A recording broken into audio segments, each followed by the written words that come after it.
अस्सलामुअलैकुम। डॉक्टर साहब, मेरा वज़न बहुत ज़्यादा है और मैंने बहुत कोशिश की है कि अपना वज़न कम करने की। मैंने खाना पीना भी कम कर दिया लेकिन मेरा वेट कम नहीं हो रहा। ये वो सवाल है जो ड्यूरिंग प्रैक्टिस हमारे सामने आता है। आज हम मेडिकल पॉइंट ऑफ व्यू से देखते हैं कि ऐसी क्या डाइट ली जाए, ऐसी क्या खुराक ली जाए जिसकी वजह से हमारा जो वेट है ना वो कम हो जाए। मैं हूँ डॉक्टर सुहेल, आपकी सेहत का दोस्त। आप देख रहे हैं मेरा वीडियो चैनल।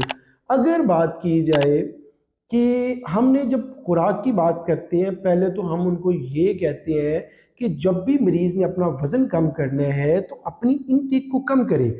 उसका फ़र्ज़ करें कि उसकी जो कैलोरीज़ है वो अगर 2000 किलो कैलोरीज़ ले रहा है, तो हम उन्हें कहते हैं कि भाई अपनी जो कैलोरीज़ इनटेक है, जो अपनी खुराक है, उसको आधा कर दें। अपनी जो कैलोरीज़ इनटेक है उसको 1000 मिलीग्राम तक जो है ना, वो 1000 किलो कैलोरीज़ तक वो अपनी कैलोरीज़ को करे, ताकि उसका डेफिसिट क्रिएट हो जिसकी वजह से उसका वज़न कम होगा। दूसरी इंपॉर्टेंट चीज़ होती है कि वो डाइट में क्या ले। उसे कोशिश करनी चाहिए कि वो लो ग्लाइसेमिक इंडेक्स फूड ले।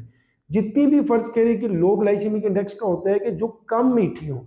अगर फ़र्ज़ करें कि दोनों चीज़ों में बराबर है, उसकी कैलोरीज़ बराबर है, तो उसे हम एडवाइस करते हैं कि लो ग्लाइसेमिक इंडेक्स फूड ले, क्योंकि जब भी मीठी चीज़ या बहुत ज़्यादा हाई ग्लाइसेमिक फूड लेगा तो उससे इंसुलिन की सेक्रीशन ज़्यादा होगी जिसकी वजह से फैट सिंथेसिस होगी।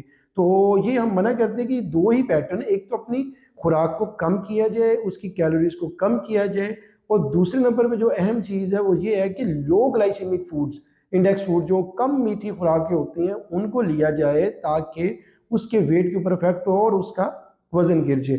आज की वीडियो के लिए इतने, मिलते हैं नेक्स्ट वीडियो में। शुक्रिया, अस्सलाम वालेकुम।